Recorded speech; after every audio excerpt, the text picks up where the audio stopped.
一陣，哇！時時見你哋着得成隻雀咁樣。平時去邊度掃貨買到咁多靚衫啊？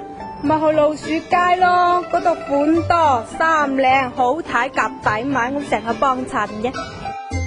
老鼠街嘅講法咧就源自老鼠貨嗱，咁老鼠出嚟偷嘢食咧見唔得光噶嘛，咁老鼠貨咧就係指一啲唔見得光嘅貨啦，例如一啲來路不明啦，又或者係偷翻嚟嘅賊贓咁解。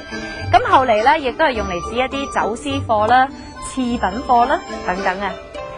喺省港地區店鋪林立、人群眾多嘅地下商鋪，又或者咧喺一啲橫街窄巷啊，咁通常咧都有好多以老鼠街命名嘅店鋪，咁而且咧佢哋通常都係經營一啲咧低價成衣、物品、電器等等嘅生活用品啊，咁通常咧都係吸引好多嘅時尚年輕人去嗰度蒲噶。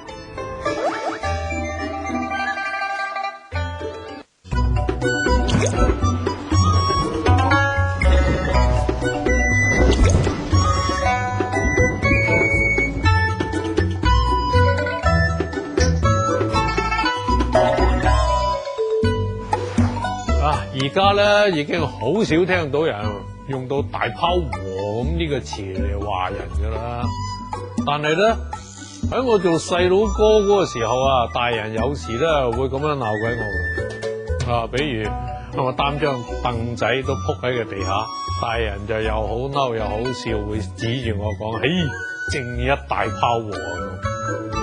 我俾人鬧係大拋禾啊，已經幾十年啊。一直咧仲未知道究竟點解用呢個詞嚟鬧我。冇錯，我甚至知道啊喺點嘅情況下邊咧用呢個詞嘅。我調轉頭諗過，我之所以俾人鬧咧，係因為人哋本來估計我做得到嘅事，我竟然做唔到。咁由此可見啊，如果我睇到人哋做唔到佢應該做嘅事，我咪亦都可以鬧佢係大拋禾咯。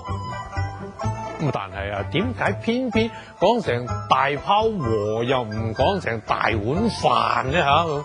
自己諗來諗去啊，都諗唔通。後來咧睇到張報紙講起大拋禾咧，我先至明解。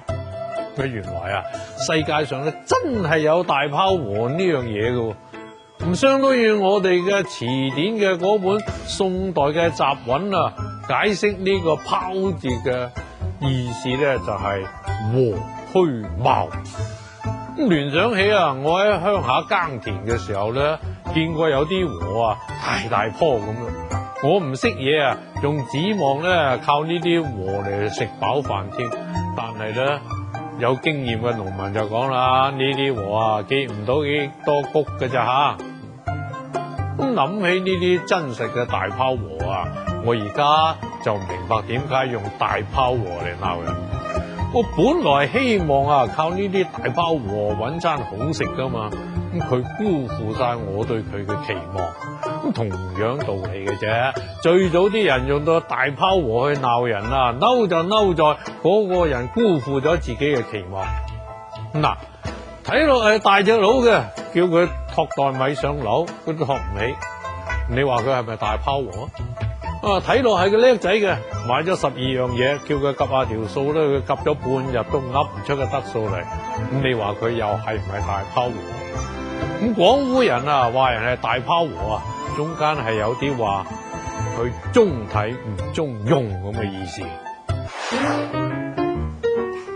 喂，大隻講啊，今朝你因咩事遲到啊？因為我怕老鼠咯，我出門嗰陣啊，見到門口有隻大老鼠喺度啊，嚇到我唔敢出嚟啊！咩話？你牛高馬大啊，俾老鼠仔嚇到唔敢翻工，仲一大拋禾。咁我就諗起甲午戰爭時候嗰支北洋艦隊，嗰支北洋艦隊啊，當時叫做北洋水師。由外表上嚟睇咧，北洋水師啊，嗰兩隻主力艦，一隻鎮遠號，一隻定遠號，都係喺德國買翻嚟嘅，當時最先進嘅戰艦，噸位啊大過日本，裝備又好過日本。唔知內情嗰啲大臣咧，個個都話有咁嘅實力就一定可以打贏仗。最緊要啊，李鴻章出兵。李鴻章都知道底細噶嘛，呢支艦隊啊，供應唔足，訓練唔夠，正一係大拋禾。咁擺喺度嚇下人仲得嘅，場仗點打得啊？但係咧，當時連個皇帝啊都係懵成咁，個個嗌打咯，呢支大炮和艦隊咧咪就開出海去打咯，等住緊俾日本佬拼沉晒咯。仲有大炮和嗰個炮啊，原先咧係讀去聲嘅，就係咧炮心蘿蔔嗰個炮嘅。咁廣府人講嘢中意好聽，就將佢讀成高音嘅炮咁嘅音。下邊越級挑戰嘅題目就係表示古怪特別嘅意思嘅，可以用以下嘅邊一個詞呢？ A. 古惑 B. 戇居 C. 黐線 D. 騎呢。喺聽晚6點前發送838加答案編號到106620，答中嘅朋友呢就有機會獲得價值300蚊嘅豐富獎品啦。通過以下網址或者係短信方式向余老師提出問題，都有機會攞到獎品噃。越講越過癮，我哋下期再見。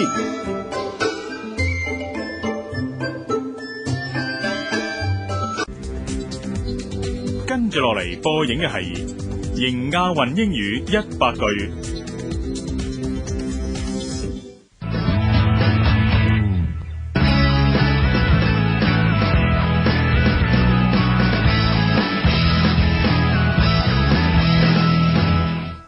歡迎來到迎亞運學英語100句的課堂 where we'll teach you 100 English phrases for the upcoming Asian Games. 對了，Aaron我們迎亞運學英語100句已經快教完了，今天我們是第幾句啊 99. 已經99句了。哇，中國有一句話，就是天下沒有不散的宴席啊。我看我們也是快和觀眾告別了，所以呢，我想我們應該教他們最後一句告別的話。Take care. 這個好 ，take care， 多保重。我們來看一下 Take care. take care， 多保重。好，我們來看一下情景示範。It's been a really nice day. You're welcome. It's been a nice day. So I'm going now. So I will call you later, okay? Bye. Take care. Thank you. Take care. Take care. 好，我們來複習一下 Take care. take care。 Bye. Bye. Take care. Take care. Today's key sentence. Take care. Take care.